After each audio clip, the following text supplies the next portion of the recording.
I can't do it. I can't do it. It's not happening. I can't do this anymore. Upstairs at Froelich, show 421, reel 1. Renny Harlin right now, every one of his movies. I told you that our Comedy Gold thing episode that we did got taken off of YouTube because I used some clips from Ford Fairlane. Renny Harlin's movies are being like blocked for some reason. It is really hard to find The Long Kiss Goodnight as well. I know it's on HBO Max. It's still hard to find these movies, though. There's something wrong with and Cutthroat Island too. I don't know quite what it is. Maybe because you get so many different production companies involved in these things. I think this started like in the 90s too. It must have been in the early 90s because that's when you started to notice that it wasn't just studios making movies anymore. Then it was studios working with small production companies to put these things together. And then I guess maybe rights lapse, and then these movies can't be seen. There's something weird with Dream Master. It's hard to find. Well, I mean, luckily you can on streaming. I guess it's hard to find. But Why is that? You know, when it comes Why doesn't it show up on HBO Max? It should show up. It should be there. I mean, you're kind of pissing off an entire group of people by not including it. It's pivotal. Maybe it's because Renny Harlin had a stake. I don't know. Maybe he has a stake in it or something. It sucks that it's not on streaming because it's like, dude, it's like one of the. Maybe to you, it's one of the best. To me, it's the best sequel. Well, I miss Patricia Arquette. I do. But I do. I also read apparently didn't Tuesday Night had a relationship with Renny Harlin, didn't he? I don't know about that. I just know that he ended up hooking up with Gina Davis somewhere down the line. And then after that, well, they divorced. Yeah, but not immediately after that because she was still married to Jeff Goldblum at the time. Why? Wasn't he a little too young for her? For who? Or what? Wasn't she a little too young for him? I'm sorry. I verbal diarrhea. Well, she was born in '69, and Renny Harlin was born in '59. So he's 10 years. He's 10 years older than her. Yeah, that great 7 foot tall fucking Finnish Yeah, he's dude. like some kind of Viking. He is a Viking. That Viking made some fucking good movies, though, dude. He did. That Viking made a lot of good movies. I love Die Hard 2. Cliffhanger's awesome. I loved Long Kiss Goodnight. And Deep Blue Sea is probably my third favorite shark movie. You see, I was hoping you'd come back around to that's my favorite shark movie of all time, or my second favorite shark movie. I got to go with Jaws, Open Water, Deep Blue Sea, because the problem is it's really CGI. It's bad CGI of the shark. I didn't like that. I did like Saffron Burrows. I like Tom Jane and LL Cool J. I think they're awesome. It's a fun movie. It is a fun, and Samuel L. Jackson gets eaten and chopped in half. Yeah, one of the best movie speeches of all time, only to be undone by getting chopped in half by a shark. Fucking amazing. It's like I think Deep Blue Sea actually probably started this whole impossible shark genre, like Sharknado and all that stuff. They actually had a shark jump up and grab Samuel L. Jackson, and I think some producer went, "That's it. That's the future. That is Sci-Fi Channel movies." And I didn't even know it at the time. I didn't even know it until a few months ago because we talked about it briefly. But apparently there were a couple of Deep Blue Sea sequels, and I never even knew about them. Yeah, they're straight to video garbage, though. I mean, the thing about Renny Harlin is that guy could have had a better career than what he ended up with. But unfortunately, he directed that notorious big fucking flop of a fish called Cutthroat Island. Yeah. Which, believe it or not, dude, I have never seen it. I have tried on many occasions to watch it. I can't get past like the first 20 minutes, man. I can't. What do you think it is? Is it Gina Davis? Is it the fact that she's a female pirate or something? Because this is what they're doing now, by the way. Just so you know, they're taking all of these traditionally male roles and giving them to women, and they're making men disappear from movies. I've noticed this. The movie it seemed ahead of its time. Ahead of its time, but it also seemed like this huge vanity project. Well, obviously, yeah. It's like, hey, I'm a Viking. Give me all this money, and I want to put my wife in a movie and do this great big vanity project. That was like the couple of years where Gina Davis was viable as a leading female in movies. She wanted to, I guess, maybe make herself an action star because they did do Long Kiss Goodnight together. You see, that was too little too late because Long Kiss Goodnight, while it is now revered as one of the best action movies of the 90s, it did not do well. They did a better job of making her an action hero in that movie. Cutthroat Island is a strange. I watched it. We rented it.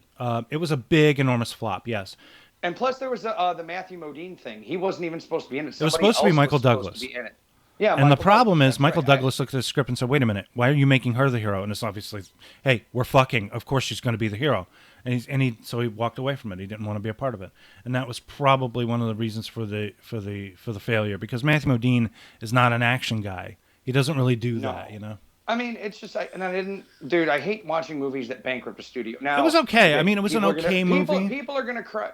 People are gonna cry foul at Heaven's Gate. It's like, guys, Heaven's Gate did not bankrupt the fucking studio. Heaven's Gate caused United Artists to sell themselves. They just wanted to sell. Yeah. They were like, we're not Transamerica to sell it. Didn't bankrupt the fucking studio. Willem Dafoe even said it best. The stock lost half a fucking point, which it recovered the next day.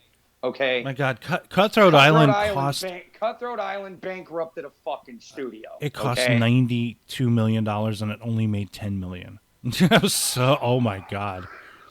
That has got to be the biggest flop I've ever heard of. It is still considered the biggest flop ever made. It is, because. Yeah. I mean, it's considered a flop because it bankrupted a studio. And Renny Harlin's career, it never recovered. Yes, he did turn out some good movies afterwards. He wasn't completely. He didn't completely go the way of Cimino. He didn't go the way of Cimino. Then they brought him in to make a second version of The Exorcist 4, you know. They had Paul Schrader did his own version, but it was too dark and violent, I guess. So they brought him in to kind of make Father Merrin an action hero. You know, they got Stellan Skarsgård back. The whole movie got reshot, but then what happened at the end of the day? Oh, Dominion, a prequel to The Exorcist, was the better fucking movie. It was better, but the big problem was they didn't complete their visual effects. Their visual effects were only half finished, so it didn't quite look as good. It didn't look as good as Renny Harlin's version, because that was the one they sank all their post-production money into. Because they didn't have any money. It was Morgan Creek, right? Yeah, that was the problem. It was Morgan Creek. They were, dude. Again, another tiny company. Notorious. Well, tiny to the point they always had that distribution deal with Warner Brothers. It was just that James G. Robinson, whatever his James G. Robinson. He was so hands-on, because like once Robin Hood, Prince of Thieves made all this fucking money, he decided to be like 100% hands-on with every project. Yeah, it was all that. If you notice, the theme to Morgan Creek's logo is the Robin Hood Men in Tights. Prince of Thieves, sorry. It is the Prince of Thieves score. Michael Kamen, I think, did it, right? Yeah. Dun, dun, dun, dun, dun. That's from Robin Hood, you know. And really, the best thing about that movie was Alan Rickman, frankly. Alan Rickman was the saving grace of that movie, other than the movie wouldn't be that great if not for second highest grossing film of 1991. Can you believe that? It's Kevin Costner, but he also had that thing around that time. Him and Gina Davis were big stars, you know. Costner had a little more longevity. He, I think, what was it that was finally his undoing was The Postman, probably, right? Well, he never had. You see, he came back from that. Luckily, he was able to rebound. Kevin Costner still has an amazing. Yeah, he's on a show now, right? Called Yellow Jacket. Yeah, Yellowstone. Sorry. Yeah, everybody talks about that show. And also, Costner is a guy whose conservative politics would piss off people, but he doesn't open his mouth. He tends to keep his mouth shut, you know. Yeah, he's smart. He keeps his fucking mouth shut. That's what you're supposed to do. But anyway, back Dream Master. Back to, this.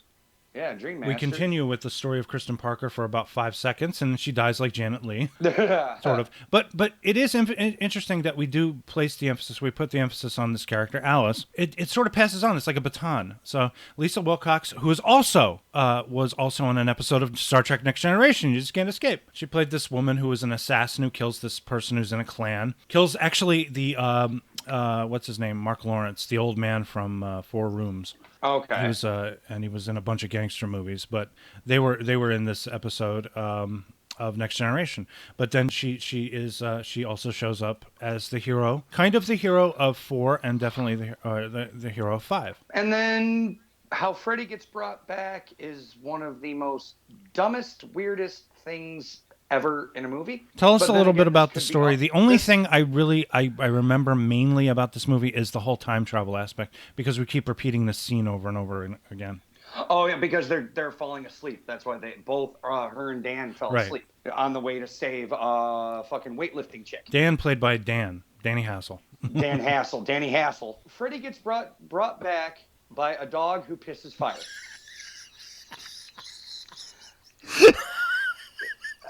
Exactly. You see, when you tell that to somebody in this day and age, they fucking laugh like an art card. A dog pisses fire, and then Freddy.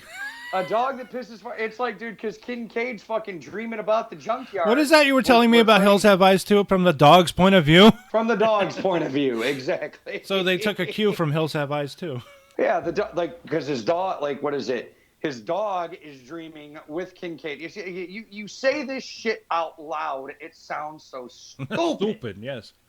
It sounds so fucking stupid. You get past that, but then Freddy is just like, this is why it's my favorite. Freddy is the perfect amalgamation of sinister and funny. It's like, because remember, in the fifth one, that's where Freddy becomes a parody upon himself, and the sixth one especially. Right. In this one, it is the perfect balance of humor and madman. It's just so perfect. And plus, they finally got his voice right. Because you'll notice in, like, 1, 2, and 3, his voice has changed every time. Like, one scene, he sounds like this. One scene, he sounds like this. You know, then the fourth one, his voice is finally... Now, in the second one, it's nothing but this the whole entire way through. You are all my children. Bitch. Bitch. But then in the first two movies, the pitch on his voice, it changes repeatedly. In 1 and 3, the pitch on his voice changes so many times. In the fourth one, the pitch is 100%. That's right. I remember that because in the first movie, it goes, "This is God," and it's just Englund's voice. But then at the end, when I'll split you in two. He says, "You didn't think you was going to get away." Yeah, exactly. Like the pitch on his voice changed in 1 and 3. They took the idea. They said, let's go back to 2 and use that voice, and let's just keep that his voice the whole entire way through. You know, do it in post. You know, drop it down a couple octaves. It's still Robert Englund's voice. We just lower it in post a little bit. That way, you know, he didn't ADR himself. They just lowered it in post. That's what I love about part 4. It's just like, that's where everything, other than how you brought the motherfucker back, was perfect. The special effects, the storyline was great. Like, it literally centers around Alice. At the same time, the movie raises a lot of questions, like, why is Alice the Dream Master? But then again, because, what is it, right when What's-Her-Face died, Kristen, she gave Alice her power. Yeah, I don't know. How did that happen? How does that happen? What's the logic? What's the science behind that? Like, Alice, you need my power. What, did she carry it in a bag or something? Just... Well, because what Kristen could do, okay, so Kristen's power, you find out in this movie. They don't say it in the third one. They invent this new thing for the fourth one. Kristen can bring people into her dreams. Okay. Because she brings in Joey and Kincaid and the dog, for God's sake. She brings in was that her power dog. in the third movie? No? They didn't give her... What did they give her, though? They just give her the ability to make a papier-mâché house? Well, gymnastics. Remember, they said, what's your power, Kristen? And then she does a backflip off the wall. Oh, right, yeah. So they did.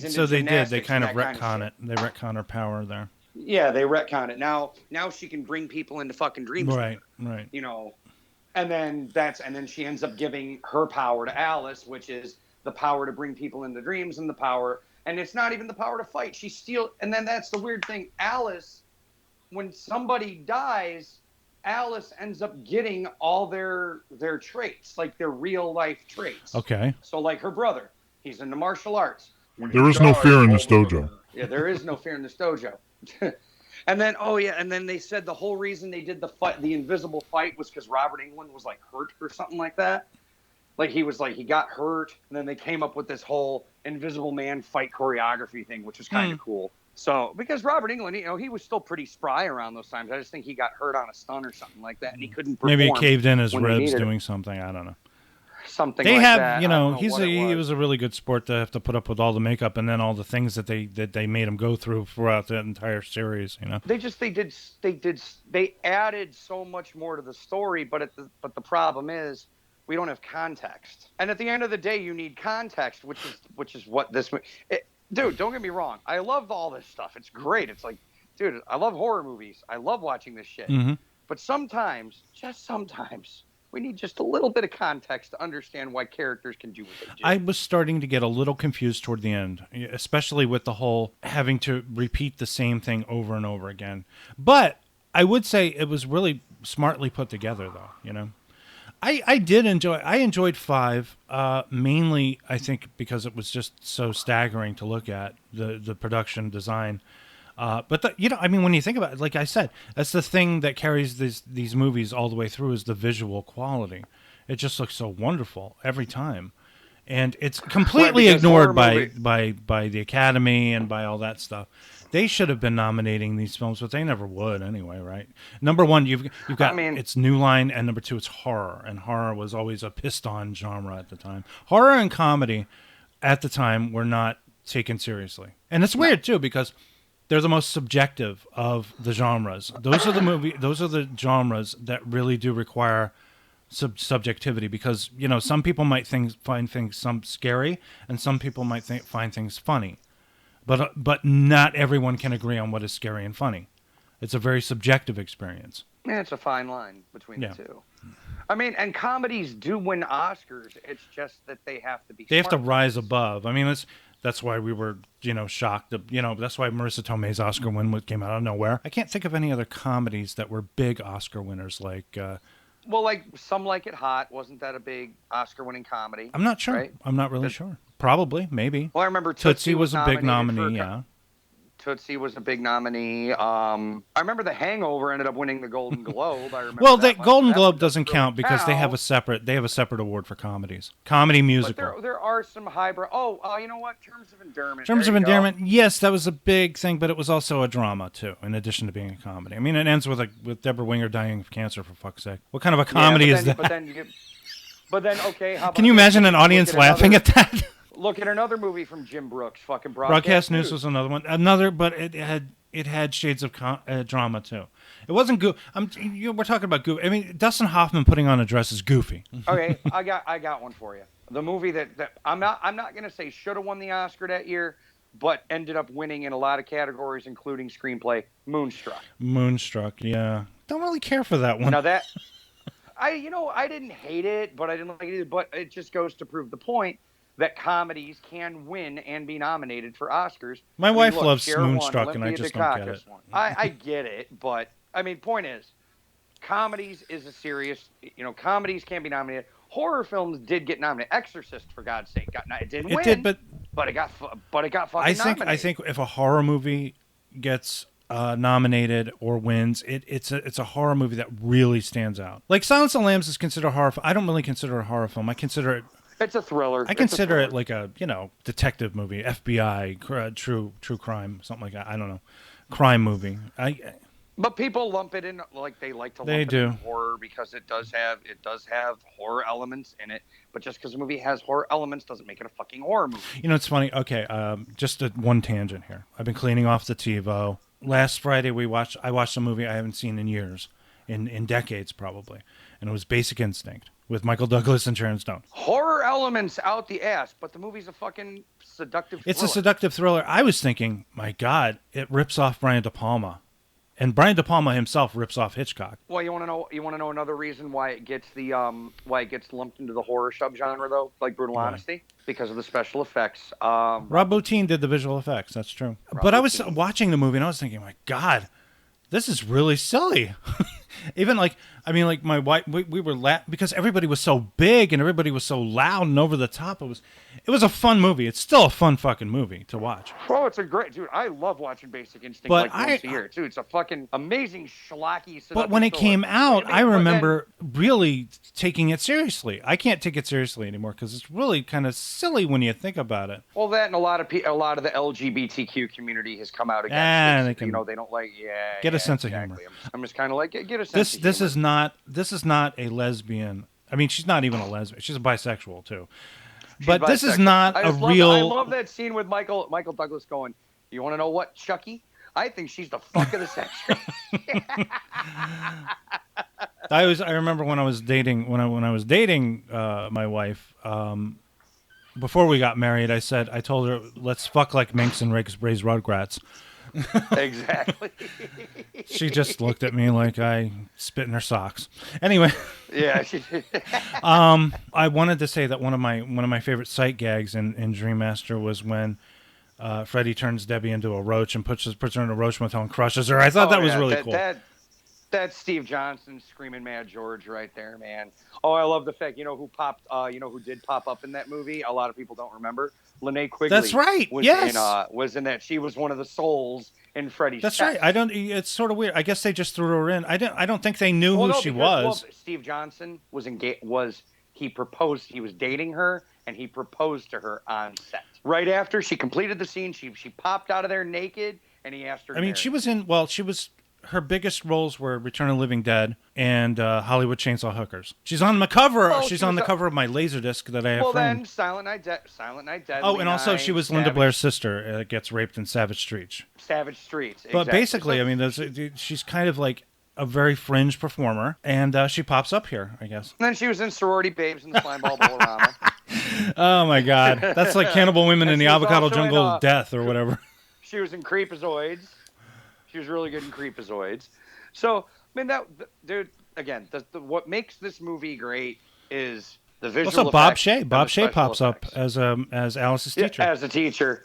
Yep, as a teacher. He popped up in almost all of them, I think. Yeah, I guess Lynn Shea. He was the school bus. He was the school bus driver in part 2. He was the real school bus driver at the end.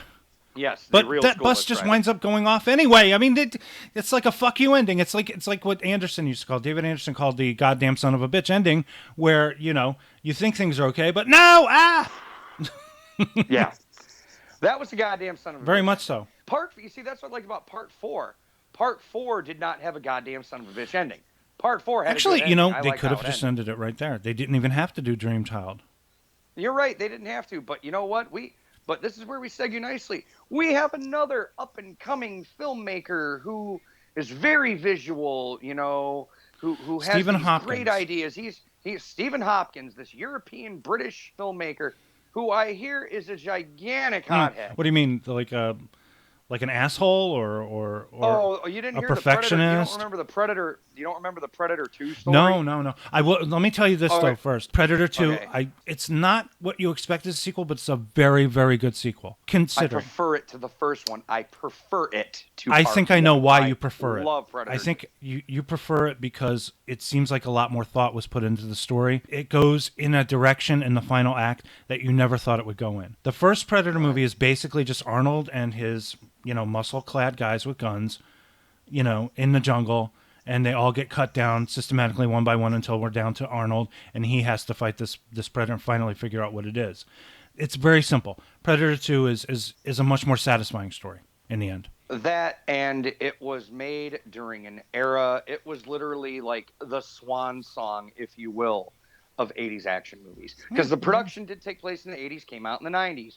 But it's, for all intents and purposes, it is the swan song of action. And it's also insanely that over the great- top as well. Yes, it's over the top. You've got that great Alan Silvestri score. You've got Bill Paxton, Ruben Blades, Maria Conchita Alonso. You've got people from Lethal Weapon who pop up in this It's a movie. Joel Silver, You know, thing. Yeah, Joel Silver production. Dude, it was literally the antithesis of everything about 80s movies all rolled up into one. It was the last of its kind. You know, and I get why the critics didn't like it back then because, yes, it was a big, loud, dumb fucking They probably movie. also When you didn't like that it was just Danny Glover, because Danny Glover he almost feels when you're watching a movie that they cast him at the last minute because another actor backed out. Yeah, but what the fuck do they know? I enjoy What Danny the fuck do the Glover, critics but know? by himself, I don't know that he can carry an action movie. He does very fine here. He does. I mean, I did really like Predator 2 quite a bit. I thought it was fantastic. Well, the story goes, Ruben Blades was interviewing for Good Morning America while on the set of Predator 2. He was kind of a big name at the time. And then it was all live on TV. And then all of a sudden, out of nowhere, Stephen Hopkins comes out there and basically cusses him out live on TV and pulls him away from his Why? interview. Because they were supposed to be shooting or something? Yeah, they were supposed to be shooting. So, like he was recording. okay, all right, I gotcha. So Hopkins isn't really like, he's not media savvy. He's No. just one of these guys who's like, come on, can we fucking do this already? You know, Yeah. I have you seen? I don't know. There are directors who do behave like that. I can't quite remember right now, but I do know that there were a couple of directors who did that. Who the fuck were they though? Oh shit! I remember seeing Well, Jim Cameron's a famous hothead. Jim Cameron. Yeah, but I don't know that he does not. When he yells at you, he waits till the news crew is gone. You know, that kind of thing. That kind of thing. But he doesn't go and But then scream at people. Ed in front. Ed Harris and Mary Elizabeth Master Antonio won't work with him anymore. Yeah, that's. Yeah, It took forever for James Horner to come back. Like, James Horner didn't work with him for 10 years. why did they have a falling out? Because of aliens. They had a falling out because of aliens. Really? Like they had a big falling out because of Aliens. Like because Alan Silvestri did The Abyss, Brad Fiedel did That's T2 and true. True Lies. That's true. Yeah, and then James Horner didn't come back until Titanic, so he had a big falling out with James I wonder Horner. why though. I don't know. His score is wonderful wonderful for Aliens, but it is derivative of a lot of Horner's other work though. But anyway, I wanted to. Well, we gotta go. in addition to Predator 2, of course, he also did Judgment Night, which is just the most awesome fucking movie. I love that movie. Excuse me, who here lives in Chicago, and who here went to where that movie was shot? You're talking. Wait, did you see Dennis Leary push Jeremy Piven off a roof? I didn't see that, but I've been to the areas where that movie was shot. That right there is Stephen Hopkins' best movie. Because right after they did Ghost in the Darkness, and after that, it was all over. I think any movie where Dennis Leary pushes Jeremy Piven off a roof gets 5 stars. Okay, because I love Dennis Leary. Not a big fan of Jeremy Piven. Jeremy Piven's such a dick. He's like, let's make an arrangement here. I'll give you some. Just, all right, yeah, you want to make an arrangement? All right, fuck you, and then pulls him off the roof. I mean, that's just awesome. I fucking love Judgment Night. That right there is Stephen That is Hopkins' a great best movie. I enjoy his work. I really like Blown Away too. Tommy Lee Jones and Jeff Bridges are fantastic. It's a Mad Bomber movie. In the Mad Bomber season of movies that they made, Speed, Blown Away, and Die Hard 3. All Mad Bomber movies. I love them all. We should do an episode where we review all 3 of those movies. You gotta throw Arlington Road in the mix. Arlington Road, was that 1994 though? 95? No, Arlington Road. That's another Mad Bomber movie that came out in '99. No. Doesn't count. Has to be within that space of time. We were obsessed with Mad Bomber movies in 1994 and 1995. But then after you see the other thing that Hopkins did, kind of like his big claim to fame, he helped create 24. That's right. He directed a few. He directed the pretty much the bulk of the first season. He did the bulk of the first season. Oh, I do want to say, okay, I really liked Ghost in the Darkness. I thought it was fantastic. It was like, too. It's a good movie. Jaws, except it was lions in the African wilderness. You know. A lot of people were pissed off about how Michael Douglas kind of went out like a bitch on that movie. I think it was always meant to be that way because I remember reading William Goldman. William Goldman's book, Which Lie Did I Tell? It was about his adventures in screenwriting, and he wrote the screenplay for Ghost in the Darkness. Michael Douglas produced the movie, and he didn't want to play that part. He had to do it when the other actor they had picked backed out. So he produced the movie, and then he starred, and he played this guy who was a famous lion hunter. I just can't remember if Val Kilmer was a pain in the ass to work with. Nobody ever had any complaints about him on that movie, no. Okay. Because you know what I got to watch? And it just dropped on YouTube. I have to watch it. Joe Blow did a video on Ghost in the Darkness a couple of days ago, so I definitely got to watch it. Have you to find out if he was a diva on set. You want to? Well, there are 2 movies you can watch that are that are very interesting because they're contradictory. The first one is a documentary about you've probably already seen it. Documentary on the making of The Island of Dr. Moreau. Yeah, the Richard Stanley. Documentary, and the second one is Val Kilmer's own documentary about his life. Yeah, I want to. And the thing is, there are some scenes there that you don't know who to believe because it seems like people loved Val Kilmer on that particular movie in his documentary, but then they talk about him like he's a monster in the Richard Stanley documentary. So you don't know quite who to believe. And stories about him being a gigantic pain in the ass started popping up about that movie. About what I remember most about Ghost in the Darkness, I loved, as a kid, we all liked watching Siskel and Ebert. I remember them 2 fighting hard on that movie. Like, Ebert hated the shit out of it. That's weird. He even put it on one of his worst lists of all time. He said it was one of the worst movies in 1996. Siskel came right back around. He says, I enjoyed the shit out of this movie. What the fuck's wrong with you? Okay, now that is a weird one because I really did enjoy that movie quite a bit. I liked it too. I mean, my dad, he rented it because, my dad was a big history buff. And of course, we're from Chicago, and you know where them lions ended up, right? Oh, really over there? Yeah, that's right. The man-eaters, as they call them. Yeah, the man-eaters. They ended up at the Field Museum. Of course, my dad, being from Chicago, being a big history nut, when it came out on VHS, he was the first motherfucker to rent that movie. I liked it. I did like it. I didn't think anything was wrong with it. But then Ebert, Ebert got a little too pretentious. I don't know. What the hell? How could you not like that movie? What? I mean, Armageddon. Was it the screbay? Was it the production design? Was it the performance? I don't know. I guess there were just certain. He felt it was too much of a horror movie, I guess. And Ebert, when it came down to horror, it had to be a little too highbrow. Like, he didn't like lowbrow shit. Like, he was weird. Ebert Ebert had his days. You know, they both had their days. Mm-hmm. I don't know what was up with those guys, but what did it for me is I just remember watching Siskel and Ebert when the movie was in theaters, and they just had this big fucking argument about it, like, you're wrong, no, you're wrong, you're wrong, you're wrong. You know, it's like, okay. That's really strange. You know, let bygones be bygones. You know, it's just weird enough. But yeah, Stephen Hopkins, man, you know. The last one he did was Lost in Space, which was a decent enough movie, but it made some money. No. I remember watching that. But, dude, I've seen that movie once. That was one of the movies you got for free when you bought a DVD player back in 1990. I remember. No, I enjoyed it because I did enjoy the TV show, and I thought Gary Oldman was a decent Dr. Smith. It was kind of flashy and stupid in that way, but you know, I enjoyed it. You had Matt LeBlanc, Mimi Rogers, Heather Graham, and appropriately hot Judy. Although Judy was hot when you think about it. So I guess it's fair to say Stephen Hopkins has had a pretty mixed bag career. That was the end of his filmmaking career, though. Basically, was Lost in Space. Yeah, then he went to TV, where he flourished. You know, he's flourishing on TV. He still does TV to this day. I know that. He still directs for TV a lot. Does some of the best episodes. I mean, the man's not a bad director. It's just sometimes you can't get a good film. Like, best example, Jack Shoulder. We're talking about Freddy. We talk about Jack Shoulder. Jack Shoulder did some good, what we consider to be some good movies, okay? But he mainly works in TV these days. That's true. You know? Yeah, well, a lot of these directors just can't get work like that anymore, you know? Yeah, they just can't get good movie work, and then they just go to Probably TV. Because it's like the same thing. It's like what John Landis said. He said that these directors can't get work because they have too much of a vision, and they don't work well with a committee. Directors now, the younger directors that are propping up, have to run everything by a committee of like 15 people who decide on everything, and that's why they spend so much money, because they have all these people making decisions, creative decisions where they have no place. Creativity should be limited to the writer and director of a movie. It should be turned in, and then they decide what they want to do. But everybody wants to put their hand in it, you know. The Freddy films gave us some good filmmakers. I mean, Jack Shoulder, he wasn't as prolific as, let's say, you know, Chuck Russell, Steve Hopkins, or Renny Harlin. But don't sell the man short. He made the fucking hit. You always remember what they did. Yeah, you remember the movies. Like, he made Alone in the Dark. It's a decent little slasher, 80s slasher movie with some old guys in it. You know, the thing is, I remember Alone in the Dark, and I remember every little thing about that. I can't remember anything about the Black Widow movie, you know?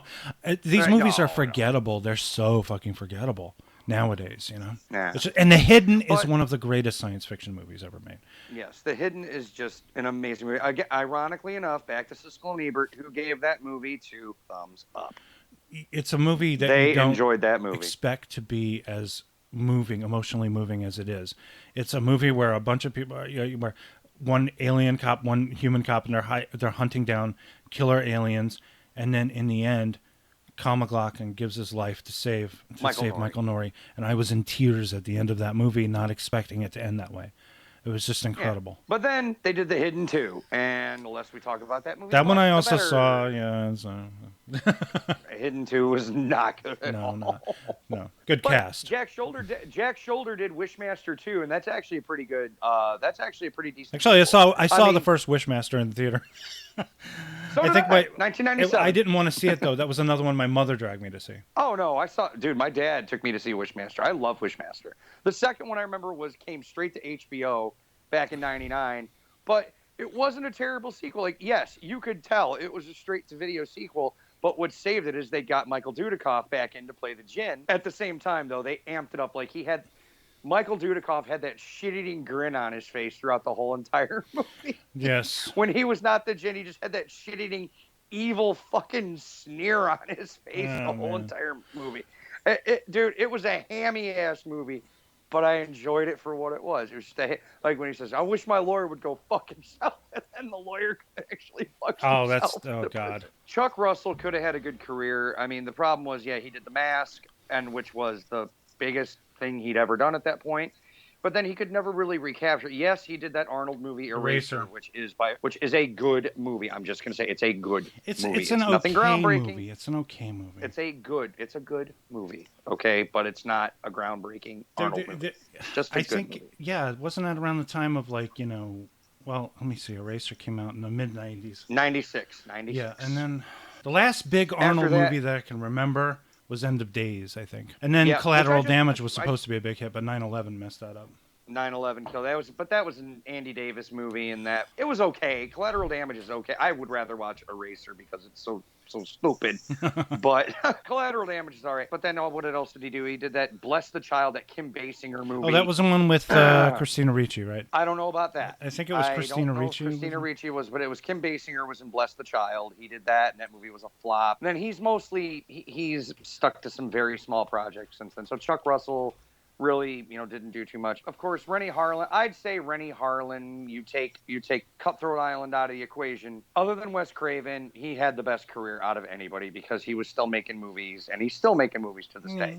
It's just they're not as big anymore. They're not as big as he did in the 90s. No, nowhere near. But and then Stephen Hopkins, he's flourished in television. And he did do a couple of nice high-profile projects in the 90s. Yeah. But I've always enjoyed his work, no matter what it was.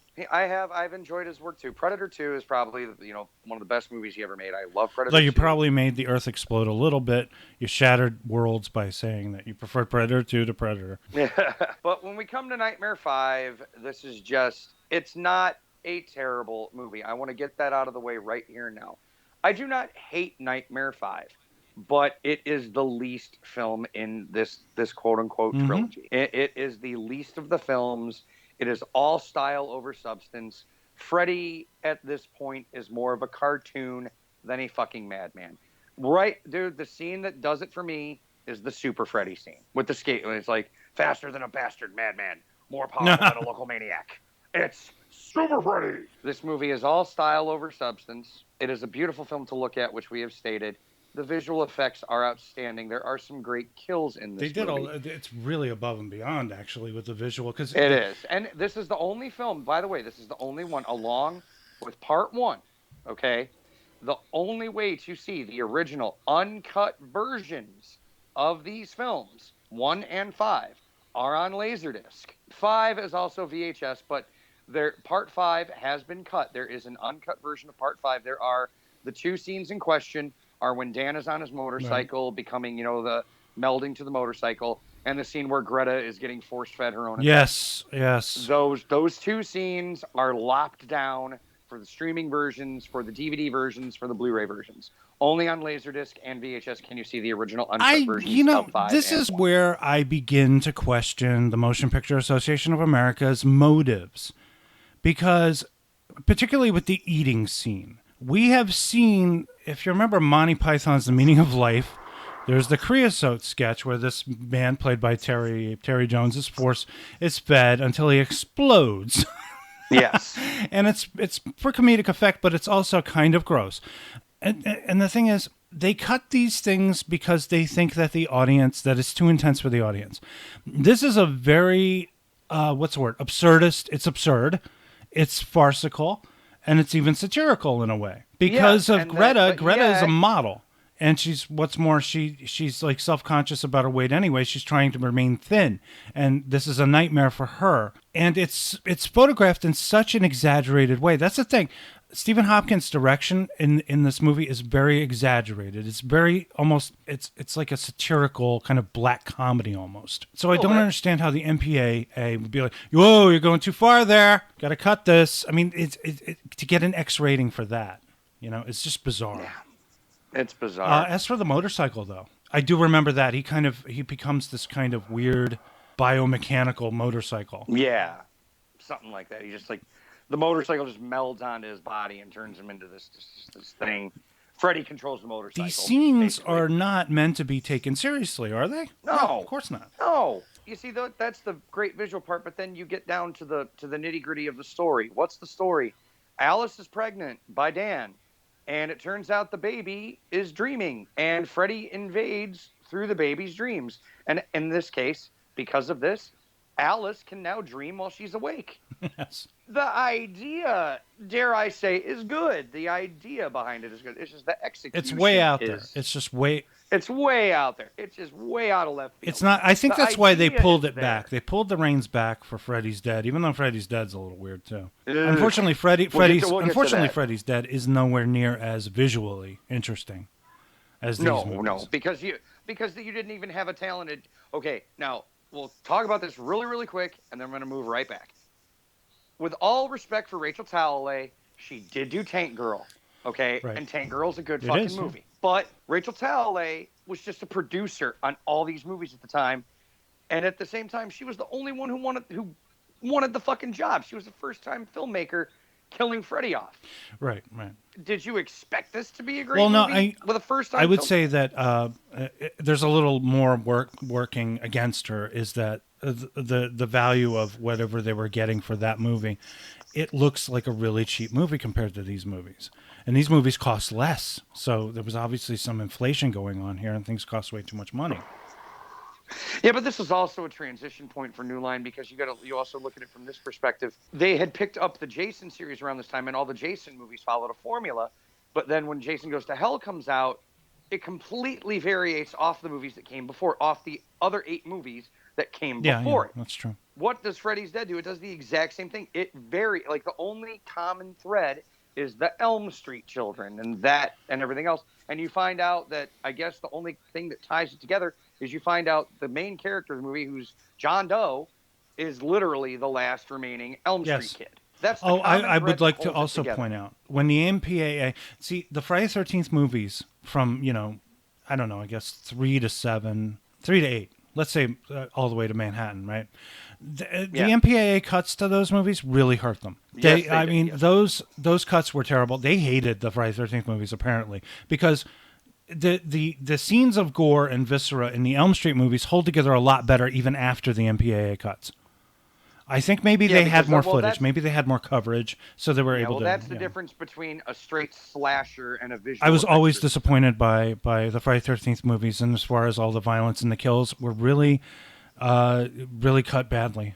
I've seen the uncut versions of those deaths and the kill scenes. They're really fantastic. Oh yeah, you got to get that new Scream Factory set that actually has the trims for the Part 2 effects.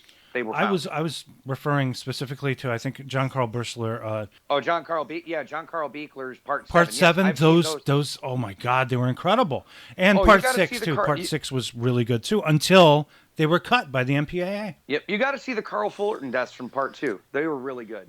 The shit that was left, that they had to trim out and everything like that, they found it all. It's just so stupid. But for some reason, Elm Street manages to recover itself quite well, even with the cuts. Because they're visually good-looking movies, and there's some good, visual effects to go along with the kills. It's not just the kills we see; it's the visual effects behind them, and of course, the set pieces that they use as well. They have very good-looking set. Also, there's that wonderful comic book scene from the "Aha, Take on Me" video. Dude, the scene in the insane asylum when Freddy's mom under Alice's guise is getting raped by the 100 maniacs. Yeah, Jesus Christ. The bastard son of the 100 maniacs. The church scene where Freddy comes back to life. This is almost it reminds me of European expressionism the way it was shot because there's a lot of light and shadow going on and there's this incredible palette of colors ranging from silver to these to blue to crimson, and it's all colors that are very disturbing because they're not quite the colors of the rainbow. They're distorted, perverted versions of color, That's a good way to say European expressionism, considering a European man made the fucking movie, so it's a good way to look at it. I wonder if was this a conscious decision on the part of New Line and Shea and Rupert Harvey, or was it actually Stephen Hopkins? But Stephen Hopkins doesn't necessarily shoot like that. This is something that looks completely different from what he usually shoots. Predator 2 was interesting in its visual sense when Danny Glover winds up dropping into the alien ship. That's when it starts to take off visually for me, right? He looks around and he sees all the trophies, and he sees the alien head too, which is just fucking fantastic. And I do know that Prey, the most recent sequel they did, references Predator 2. Yes, yeah, because of some kind of, I guess, a weapon or something that one of the Indians. Yeah, well, you find there's a scene in the movie where I haven't seen Fur Prey, Trap. By the way, okay, it's not too much of a spoiler. Okay, there is a scene where French fur trappers capture, the female antagonist, but then the Predator wipes out all the fur trackers, obviously, because the Predator goes after people with weapons, and you find out one of the weapons is that fucking gun. And you see the gun in there. that much I do know is a very nice bit of continuity. Somebody remembered. Somebody wanted to put it in as a bit of an Easter egg. It's really good. Speaking of Easter eggs, there are plenty of Easter eggs here too, in this movie. Yes, but unfortunately, it's not the train wreck. Now, Freddy's Dead is a train wreck that I still like watching. Okay, but this movie is it's just it's memorable, but it's not good. Like, again, style over substance, man. This movie is just. Also, I have to point out another great summer school connection here. Kelly Jo Minter is in this movie. Kelly Jo Minter, and she plays the girl in summer school who's dyslexic, and Mark Harmon has to teach.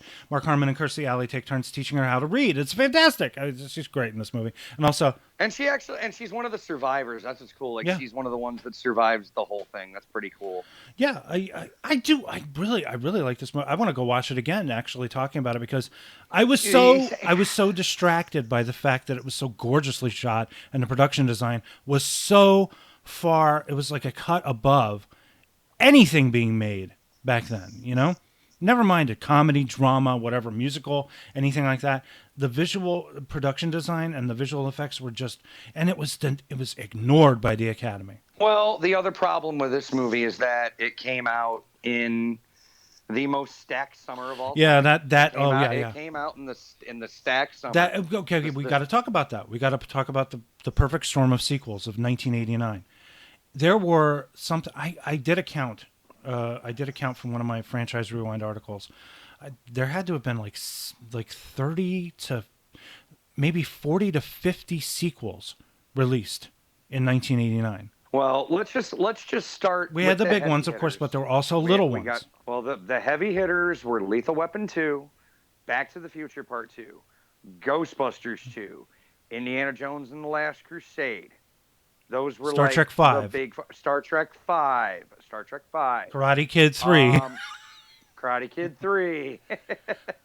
See, this is why we work well. Back to the Future 2? I remember shit. So it was, like I said, it was the summer sequels. But then what's ironic is the biggest movie of the year was fucking Batman. And Batman comes out, yes. Was Batman. So... And then now we're in and then of course Freddy is also lumped into this summer of sequels. And Freddy suffers because of that, I think, because of New Line. Yes. Well, because New Line, while they can still get theater distribution, you're going up against major studios at this point. You're going up against every major fucking studio at this License point. to Kill. You are going James Bond. License to Kill.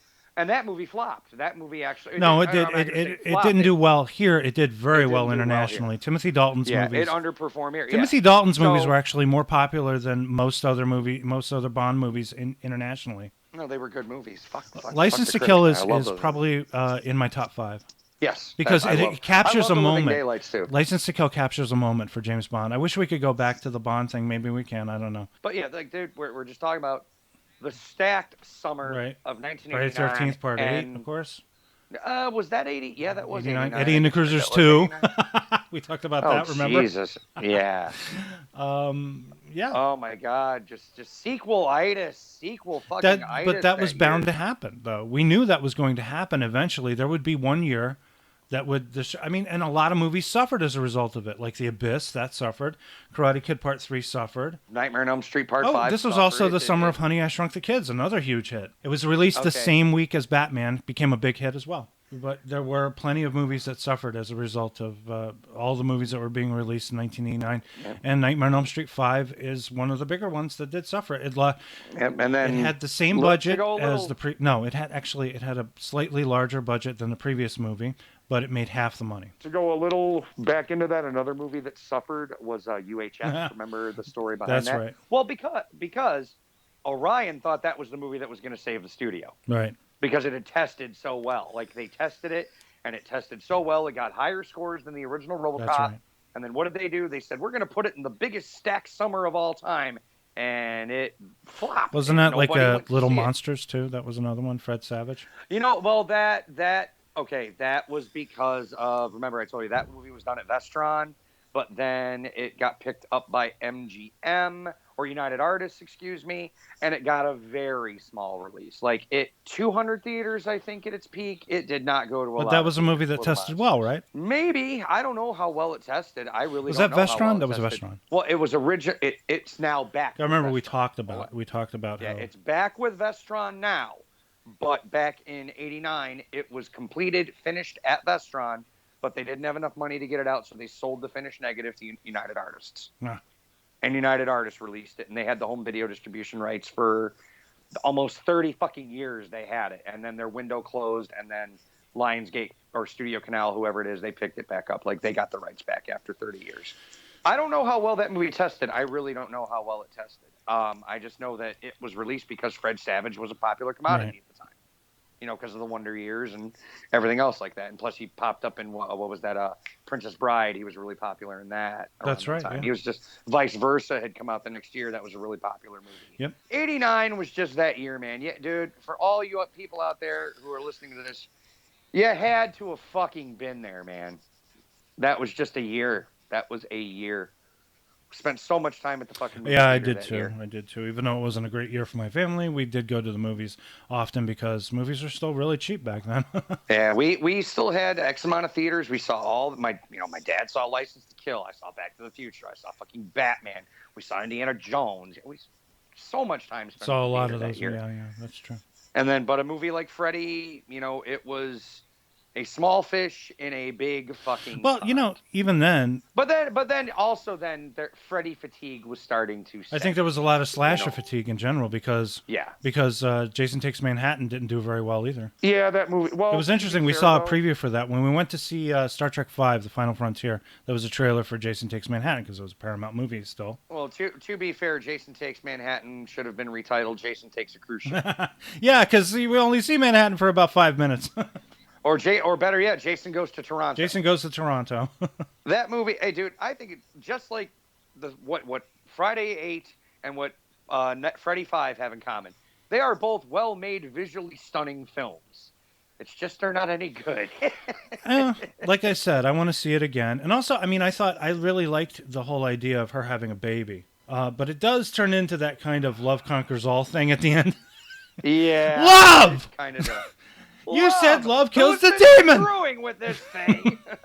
It is love, but the thing is, it holds up a little bit better for me than I guess. Yeah, for Freddy's compared to Freddy's Dead, it fucking holds up. Compared to Freddy's Dead, it holds up. Shit, compared to Part 2, it fucking holds up. So there's a lot of weird shit going on, but I still have to recommend it for all the visual enthusiasts out there. Remember, this is a visual medium, no matter what it is, and that's the one thing that for these movies, at least for the first, because I don't know why, for some reason Freddy's Dead is just not as visually interesting. New Nightmare is a lot more visually interesting for me. Well, that's because Wes Craven, dude. I guess, yeah. But it's a different movie altogether. We are going to talk about that when we get to that eventually. Yes. Yes. But for this, as far as the trilogy goes, you said you preferred 4 to the other. 3 and 4 are just, to me, I would love to say they're both equally as good.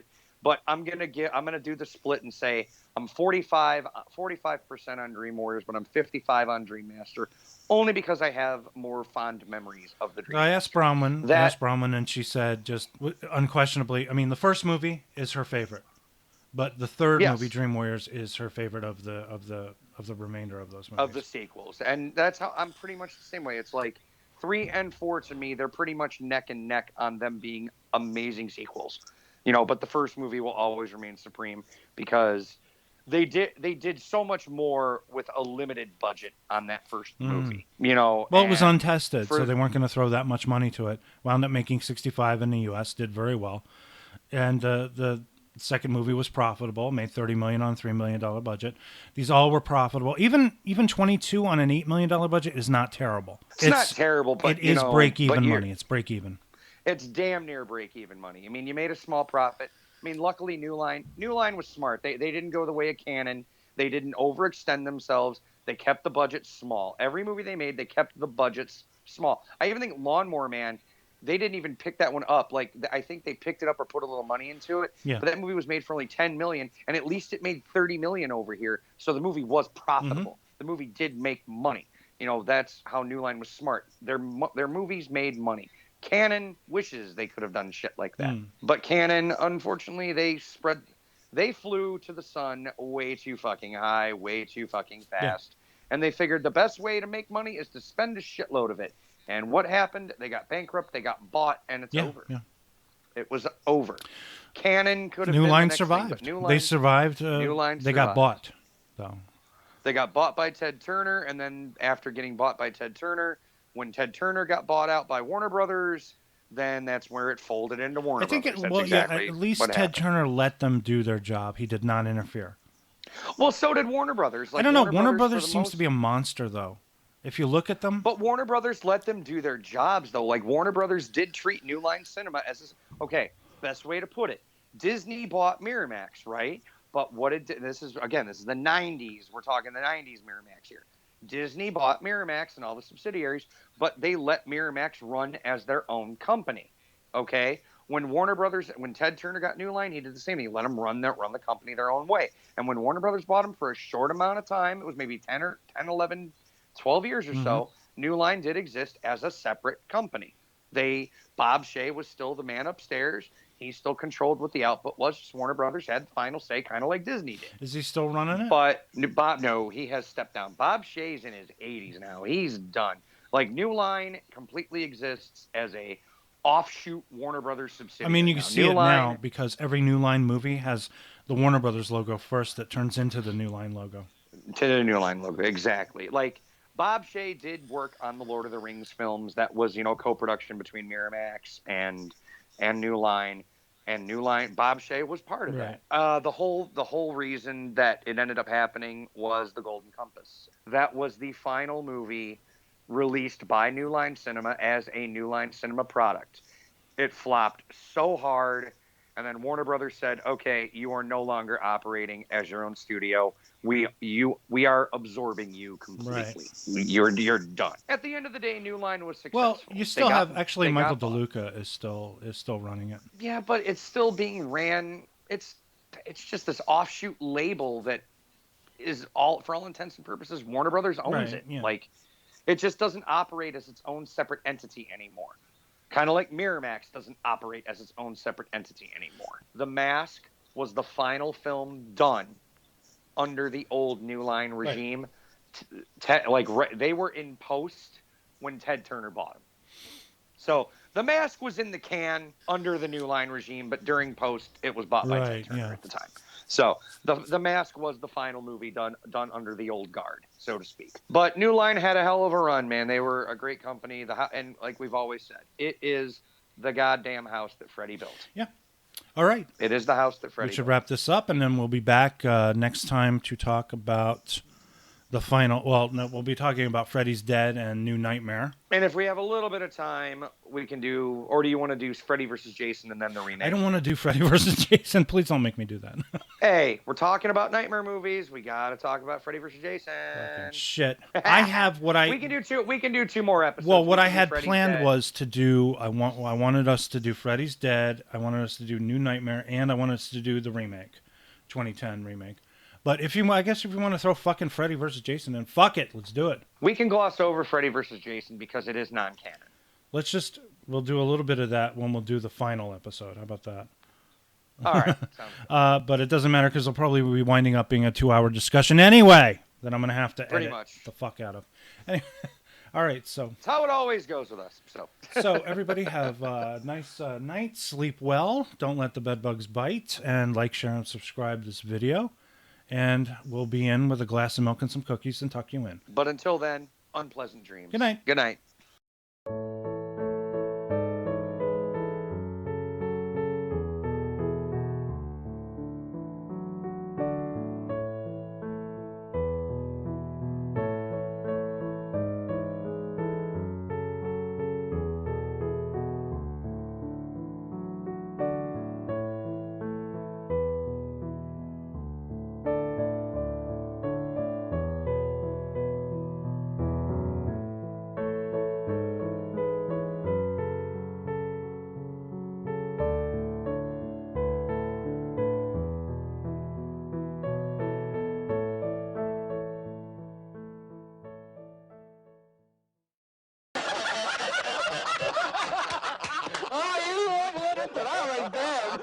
You